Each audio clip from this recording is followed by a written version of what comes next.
I just wanted to go over a mistake I made on the tail assembly real quick. You take this coupler, you glue it onto this area onto both sides of this. You got two duplicate assemblies. I glue this on first because that's what it told me to do. And then I took this half, I think. It was this half on one side and this half on the other. They're slightly different.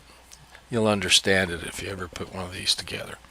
But with this glued to this piece up here, I glued just this area, so this coupler was glued. It was three pieces now, all glued together.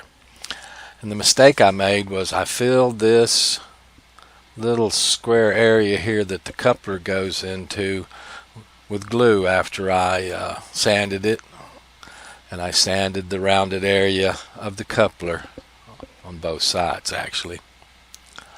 But what I failed to realize at the time was you probably need to put some glue in this little area up here, then maybe some in the middle here, and then some down here, and leave some blank places that you don't put glue in, right where those slots right there are in that coupler. Because when my tail was all assembled and I slid a boom through this coupler for the first time, it picked up all sorts of yoo-hoo pour on it. I'm having the devil getting it off, but I'm using isopropyl alcohol and acetone, I'm sorry.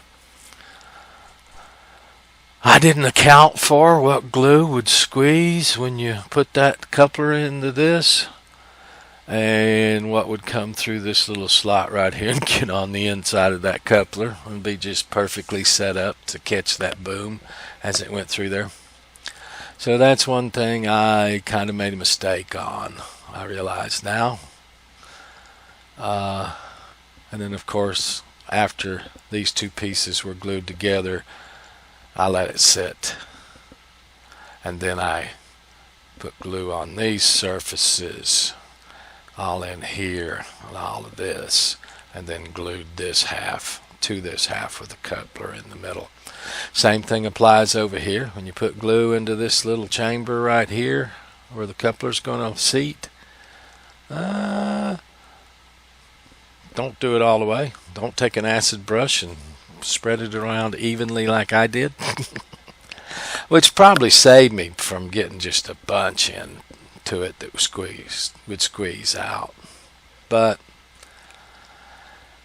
so I would suggest stop about 1/4 of an inch back from those slots, perhaps, whatever you might understand the properties of this glue more than I do already, to try to keep any from squeezing through these slots and getting inside of it. Okay, now I feel I can comfortably go on vacation without even leaving any bad information behind. Alright guys, talk to you when I get back. Thank you.